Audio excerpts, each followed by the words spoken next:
Ferrari left Australia with more doubts than answers, disappointing fans who expected a stronger opening act from the storied Italian outfit. Despite sky-high expectations, the Melbourne weekend revealed deeper cracks, strategic missteps and confused radio calls that hinted at underlying turmoil. Suddenly, everyone's asking a question nobody thought we'd face so early in the season. Is Ferrari truly in danger of slipping behind for good? Team principal Fred Vasseur has vowed a dramatic recovery for the upcoming Chinese Grand Prix, insisting that Melbourne wasn't the real Ferrari. But many recall past seasons when Ferrari's bold assurances never quite matched on-track results. With stronger rivals and tighter FIA regulations looming, the stakes for this second race feel enormous. If the prancing horse stumbles again, it may signal problems that run far deeper than a single bad weekend. For seasoned tifosi, watching Ferrari's chaotic Australian Grand Prix was like reliving painful history. Conflicting pit signals, slow reactions to changing weather, and drivers left in limbo all contributed to a result well below expectations. McLaren and Red Bull showcased nimble strategy, while Ferrari hovered in confusion. Lewis Hamilton found himself trapped in midfield battles, unthinkable for a seven-time champion making a fresh start at Ferrari. Charles Leclerc lamented the car's sudden loss of grip, which went largely unaddressed by the pit wall.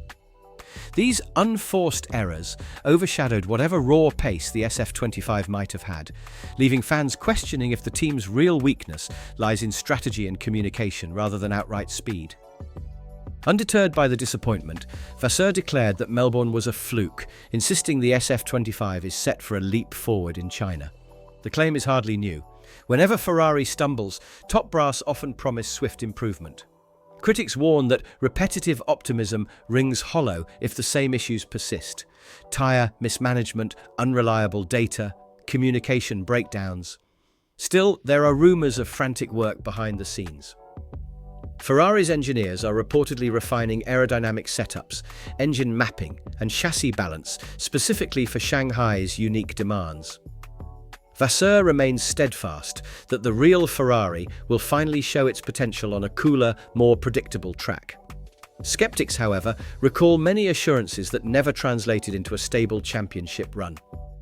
Ask any paddock veteran how Ferrari fell short in Australia, and they'll point to three major flaws that must be resolved without delay.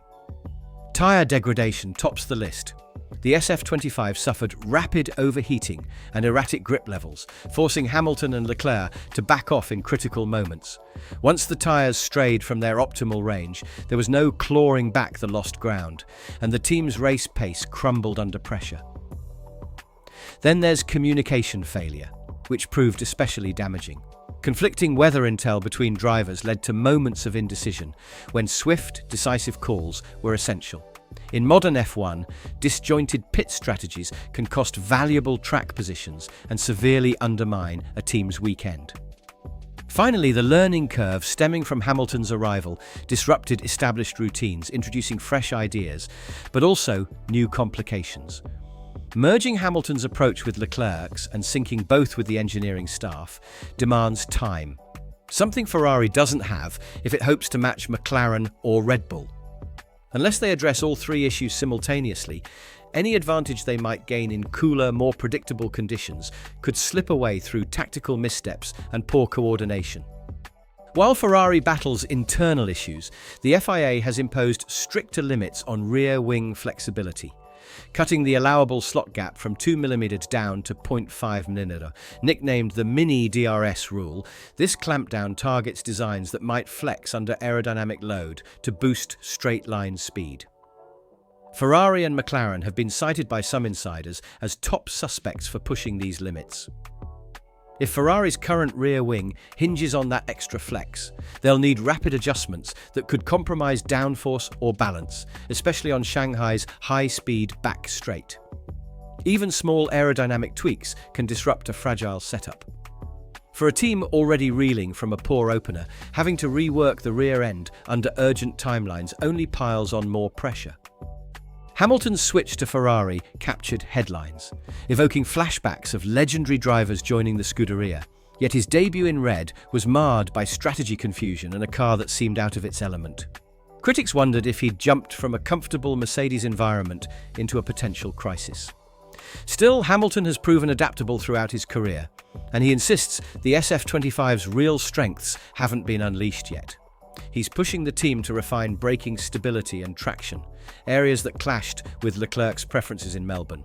On top of that, the driver-engineer communication needs a serious overhaul. If Ferrari wants to harness Hamilton's skill and unify it with Leclerc's style, they must sort out the internal dynamics quickly. The next race or two could define whether Hamilton's presence boosts Ferrari or fuels more friction. Shanghai's cooler, largely dry forecast contrasts starkly with Australia's volatile weather. This might help Ferrari solve their tyre woes if they can keep temperatures in the ideal window.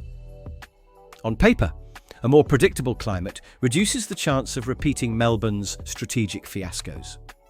Yet other obstacles loom large. The newly rigid rear-wing rules, McLaren's surprisingly strong MCL-39, and Red Bull's relentless consistency. Ferrari is also aware that momentum matters. In a long season, early results set the tone. A solid finish in China could restore morale, while another fiasco could plunge the team into a destructive cycle of blame and second-guessing. Many believe China is the true litmus test. If Ferrari can't match or beat their rivals now, any championship dreams may slip away faster than they'd like to admit. Ferrari's predicament is glaring. They must rectify their tyre woes, streamline pit wall communication, adapt to the FIA's rear-wing clampdown, and nurture a cohesive relationship between Hamilton and Leclerc.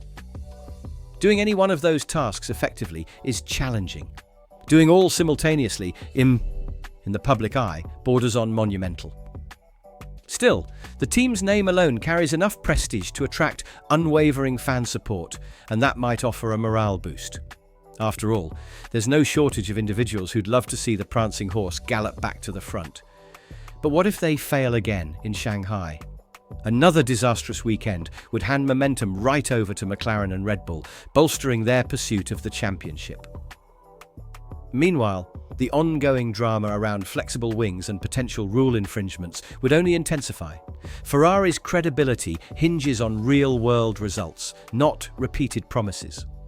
If words don't translate to action, the team risks tarnishing a legacy that's already taken a beating in recent seasons. Ultimately, all eyes are on Shanghai. Will we witness the revival story of a legendary team conquering its demons under cooler skies?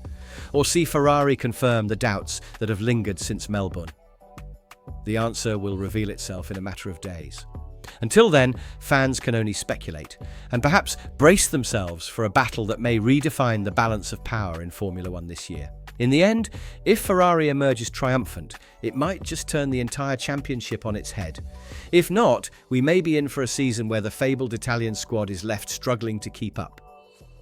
So what do you think? Could China be the turning point that everyone in red is praying for? Or is the team set for another weekend of shattered illusions? Let us know your thoughts and get ready for a race that promises to shape Ferrari's destiny from here on out.